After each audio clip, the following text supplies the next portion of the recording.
Hola, ¿qué tal? El día de hoy mi compañero Villa Díaz, Rogelio Gael y yo, Vera Bernal Jimena, les estaremos hablando sobre la NIF de 8 de acuerdo a la norma de información financiera, es decir, las NIF, que nos habla sobre los pagos basados en acciones. Nosotros somos de la Universidad Autónoma de Baja California y es un gusto hacerles llegar esta información que les puede resultar valiosa más adelante, más si estás estudiando la licenciatura en contador público o cualquiera referente al marco teórico financiero socioeconómico. Como primer punto, abordaremos cuáles son las razones para emitir la NIF de 8. Esta NIF se emite con la intención de tener una norma que cubra el reconocimiento de las transacciones que se realizan por la compra de bienes y servicios basado en el pago a través de acciones y opciones de compra de acciones de la entidad o de una entidad relacionada. Esto para que coincida con las disposiciones establecidas en las normas internacionales de información financiera, es decir, las NIF. Continuando con el objetivo de la NIF de 8, el objetivo de esta norma de información financiera es requerir que la entidad reconozca el costo o el gasto que incurre, ya sea en el estado de resultados o como partida capitalizable, y el correspondiente efecto que resulta en el pasivo o en el capital, por efecto de las transacciones con pagos basados en acciones que incluyen el otorgamiento de opciones de compra de acciones a los empleados. Principales características de esta NIF son tres. La primera es que es liquidable con instrumentos del capital, tales como acciones u opciones de compra de acciones que la entidad o una entidad relacionada emite como contrapartida de bienes y servicios. La segunda característica es que son liquidables con efectivo. Esto quiere decir que las entidades se adquieren bienes o servicios que incurren en los pasivos del proveedor de dichos bienes o servicios, por importes que se basan en el precio o valor del servicio que ofrecen, de las acciones de la entidad o de una entidad relacionada o de otros instrumentos del capital del mismo. Y el último o la tercera característica principal es que son liquidables con instrumentos del capital con efectivo o con efectivo, en las que la entidad recibe o adquiere bienes o servicios y los términos de acuerdo otorgan a la entidad o al proveedor de bienes o servicios la opción de decidir cómo será su liquidación.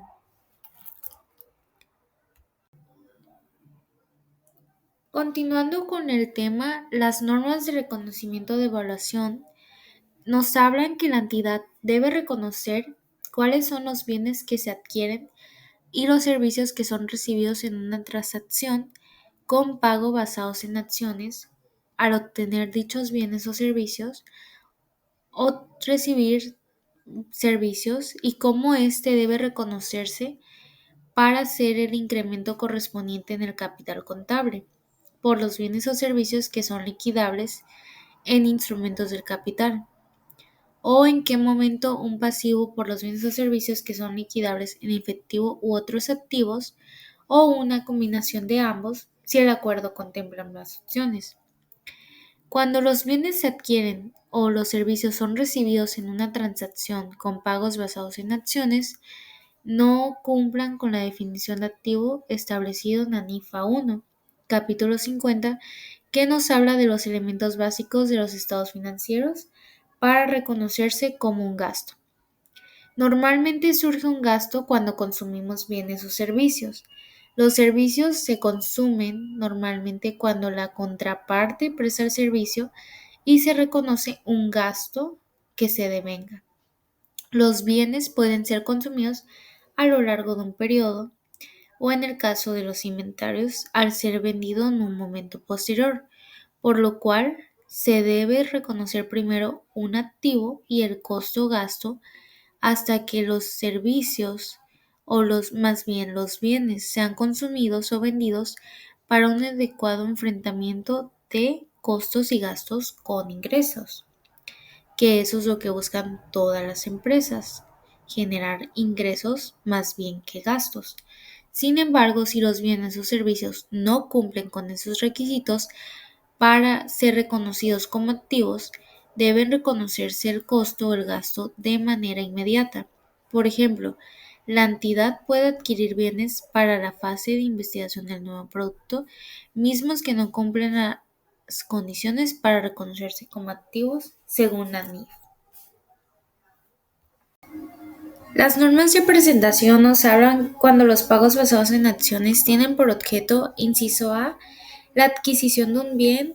Este pago debe reconocerse como parte del costo de adquisición del activo que le corresponde.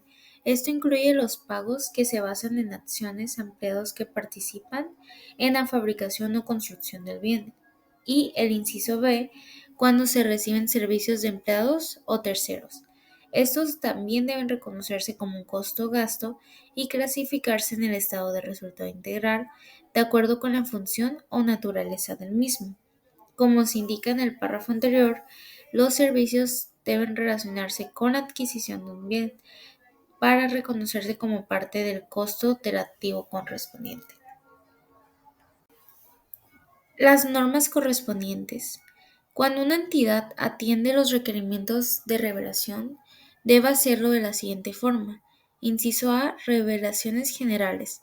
Estas son obligatorias para todas las entidades, es decir, entidades de interés público, EIP, y las entidades que no son de interés público, las EINPI, ENIP.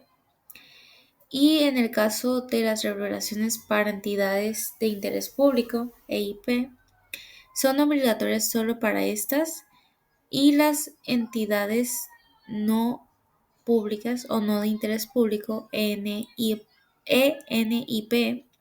se deben incluir estas revelaciones, ya sea de forma parcial o total, cuando así lo requieran los usuarios de su información financiera o bien cuando la propia NIP lo considere conveniente.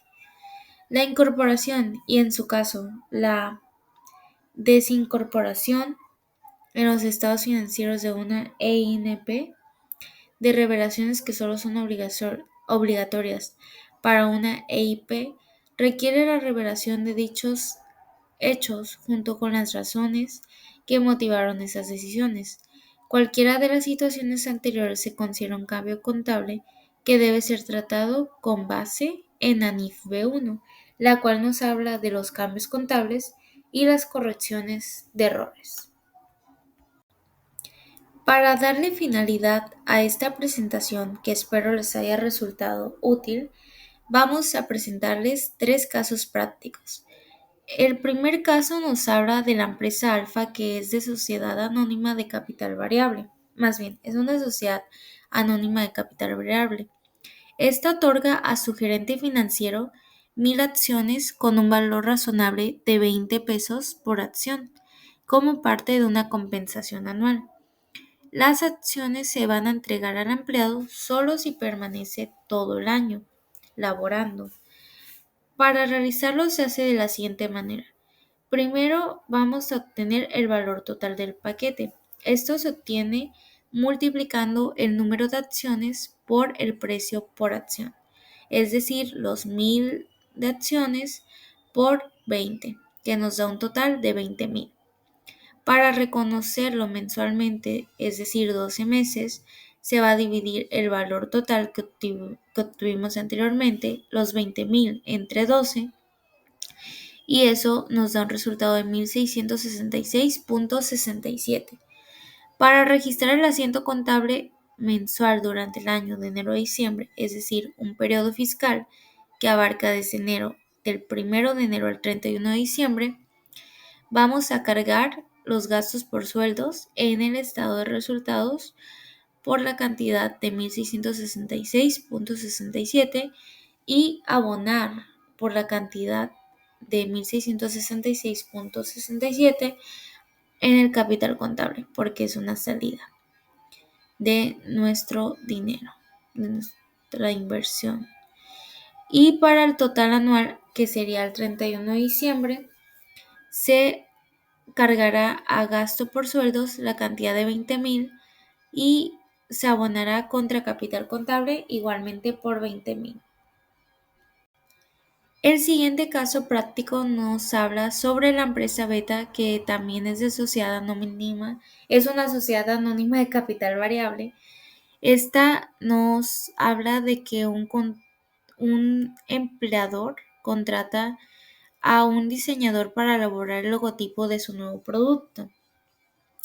El acuerdo es que el empleador le pagará al empleado con 500 acciones, cada acción con un valor de 30 pesos. Y al momento de recibir el diseño, es decir, un servicio, se realizará de la manera que se realizó anteriormente, que es el valor total, son el número de acciones, que son 500, por el precio por cada acción, que son 30, nos da un total de 15,000. Para registrar el asiento contable se va a cargar gasto por servicios profesionales 15,000 contra capital contable abonado los 15,000.